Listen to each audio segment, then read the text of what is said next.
Bonjour, merci de vous joindre à nous pour ces nouveaux numéros de votre émission Sur la chaise.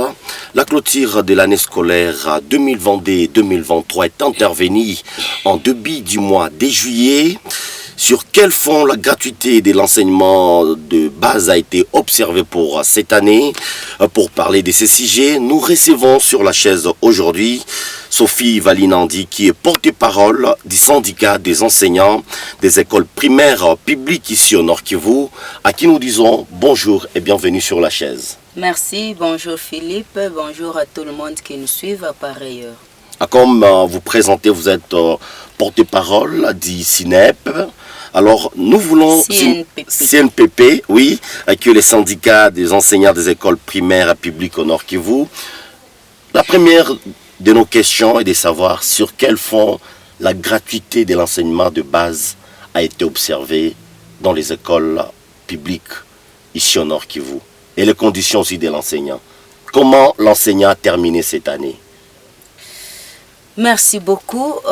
Pour répondre à cette question, nous allons d'abord parler de comment l'enseignant a terminé l'année scolaire 2022-2023.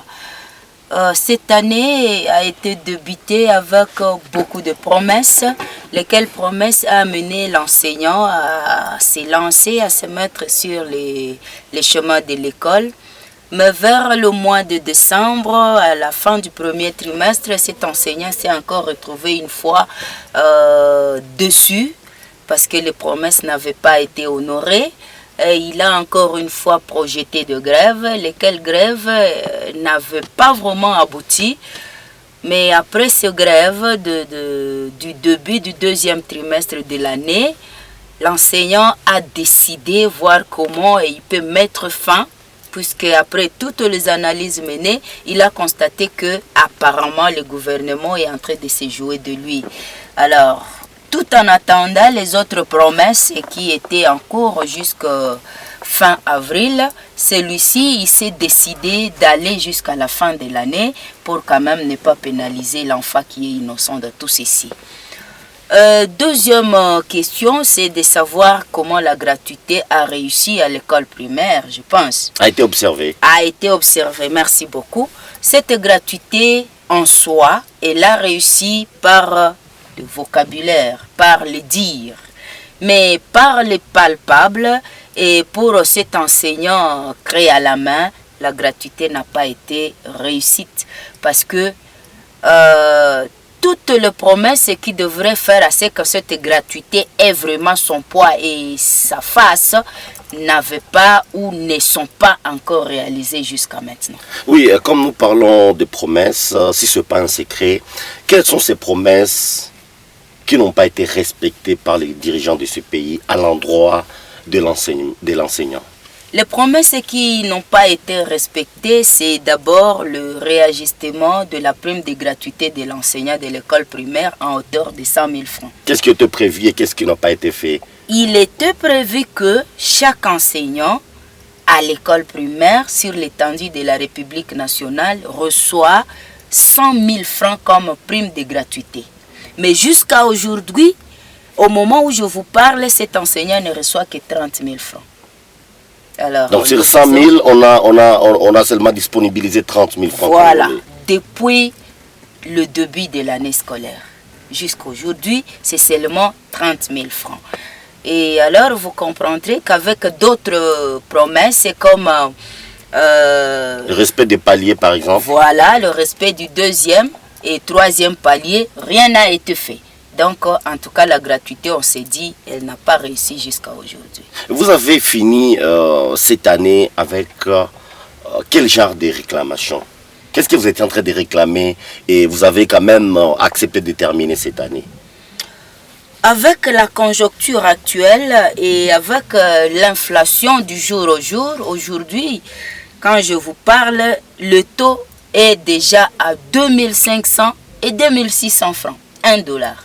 Et l'enseignant qui reçoit 300 000 francs ou 320 000 francs, comprenez qu'il n'arrive même pas à réaliser 150 dollars. Un enseignant qui a des enfants à l'université, qui a des enfants à l'école secondaire. Des bouches à nourrir. Voilà, et des maladies qui qui ne prévient personne, des cas sociaux qu'il faut aussi assister. Et il est aussi locataire, comprenez que vraiment il est incapable de dénouer le deux bouts du mois avec ces petits riens qu'il reçoit de l'État. Pourquoi? Parce que l'État n'arrive pas à honorer et à régulariser ses promesses. Alors, vous terminez cette année, vous allez encore revenir. Comme l'année va bientôt commencer peut-être, dites-nous comment vous allez aborder cette nouvelle année qui va commencer. Toujours avec des réclamations, vous allez quand même accepter d'aller enseigner les enfants, mais tout en réclamant, tout en brandissant vos revendications. Comme bouche autorisée des enseignants et après les avoir écoutés dans les assemblées générales, en tout cas, prévoir une reprise de l'année 2023-2024, c'est peut-être hypothétique, à moins qu'il advienne autre chose à l'intermédiaire comme solution, puisque là nous sommes en train de nous dire que si l'État n'arrive pas à honorer ses promesses d'ici le mois de juillet, je ne vois pas cet enseignant qui va encore s'engager à commencer l'année scolaire sous les promesses, puisque trop c'est trop.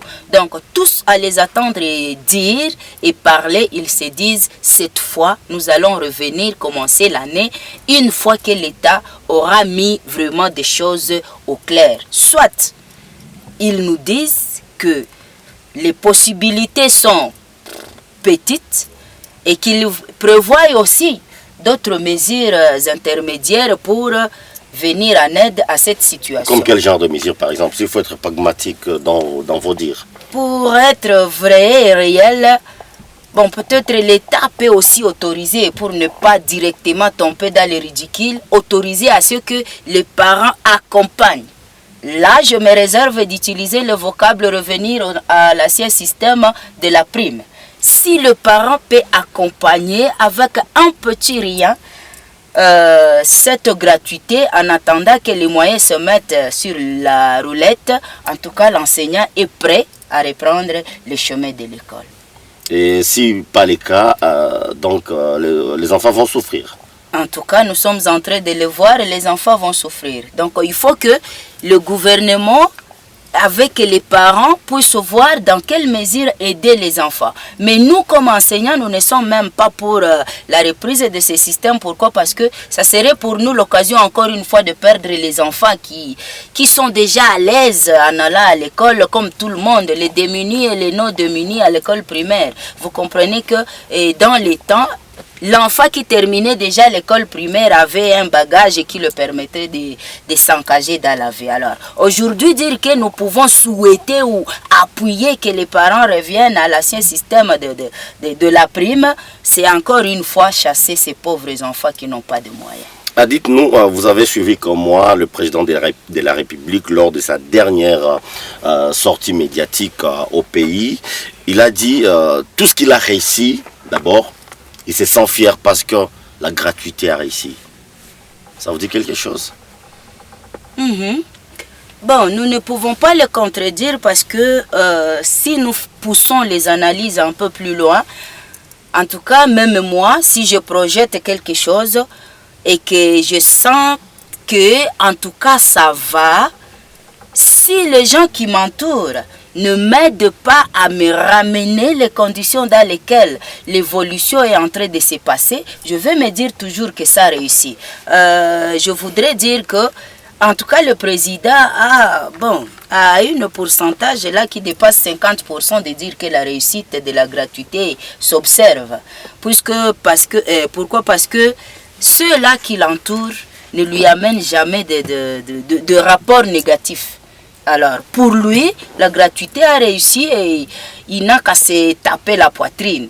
Mais si la population pouvait avoir aussi le temps ou la porte d'ouverture pour l'atteindre, il comprendrait directement que cette gratuité n'a pas réussi jusqu'à aujourd'hui. Et toujours, c'est cette manière de vous exclure sur la table, n'est-ce pas, de négociations entre les enseignants et le banc syndical. Vous, de l'école primaire, c'est comme si vous n'êtes pas toujours associés. Effectivement, nous ne sommes pas associés. Si nous sommes associés seulement dans l'assemblée qu'on appelle enseignants. Et ces enseignants, le plus souvent, ils sont tous en tout cas pour ne pas exagérer, ils sont tous des écoles secondaires. Donc, ils ne vivent pas la misère, ils ne vivent pas, ils ne sentent pas cette souffrance. Ils ne portent pas le voix des enseignants, des écoles primaires. Donc, une fois, ils ont passé peut-être leur voix pour la mécanisation des NU, des NP qui sont aussi et à l'école primaire et à l'école secondaire. Une fois, ils trouvent une brèche d'ouverture à l'école secondaire, ils pensent que c'est pour tout le monde. Alors, on trouve les enseignants des écoles primaires restés rejetés et oubliés. Est-ce que vous avez le temps de les approcher pour, n'est-ce pas, vous amener dans ces trains? Parce qu'au moins, vous savez ce que vous recherchez, n'est-ce pas, c'est les bonnes conditions des enseignants des écoles primaires. Bien sûr, nous cherchons à les approcher, comme vous le dites, mais comprenez que ce n'est pas facile. C'est facile si et seulement si celui que vous approchez et sans que vraiment il peut vous aider positivement. Mais dans notre pays très démocrate, excusez-moi de le dire, chacun cherche à se tirer la couverture. Alors, il y a peut-être des systèmes qu'ils ont déjà mis en place. Voilà, pour ne pas créer une place à de nouveaux éléments, puisque s'ils amènent d'autres éléments qui ne sont pas intégrés, qui n'ont pas été intégrés depuis longtemps, c'est comme s'ils vont leur faire une marche en arrière, si vous me permettez la tautologie. Alors, quand nous les approchons, donc, ils ne nous intègrent pas comme il faut. Donc, à comprendre, ils veulent nous intégrer pour nous ramener dans leur ensemble où nous allons encore une fois oublier ceux qui souffrent. Votre mission, vous oubliez votre mission. Voilà, merci pour qui est celle de plaider pour les enseignants des écoles primaires et qui souffrent et qui vivent la gratuité. Alors nous, on se retrouve, on se dit, bon, peut-être continuons à bousculer, puisque quand vous avez déjà fait le premier pas pour un voyage, il ne faut plus rentrer, il ne faut plus faire la marche en arrière. C'est pourquoi nous sommes en train de militer pour voir si un jour, peut-être, nous aurons aussi l'ouverture pour participer dans ces assises. Dites-nous, cette façon de vivre la gratuité, est-ce que ça n'a pas eu d'impact négatifs sur l'éducation des enfants, sur la formation des enfants? En tout cas, les impacts, ils sont trop et trop nombreux pour le dire. Pourquoi? Parce que d'abord, l'enseignant ne se donne plus corps et âme. Donc, sur les 100% des enseignants qui éduquent, qui instruisent les enfants à l'école primaire, ils sont maintenant affaiblis, ils sont découragés, de façon que quand ils sentent déjà le fardeau de leurs enfants chassés par-ci, par-là, dans les universités, comme je l'ai dit, dans les écoles secondaires et même les autres écoles primaires privées, puisque ce n'est pas tous les enfants qui ont eu la chance d'être dans les établissements qui vivent la gratuité. Vraiment, cet enseignant, il se retrouve abattu, il se retrouve déconcentré. Alors, s'il est 9 heures, si je peux donner l'exemple, ou 7 heures de cours, il va seulement enseigner 3 ou 4 s'il s'efforce et après, il reste assis. Pour du côté des enfants, là, n'en parlons même pas. Soit ils sont victimes des injures, soit ils sont victimes de bastonnades.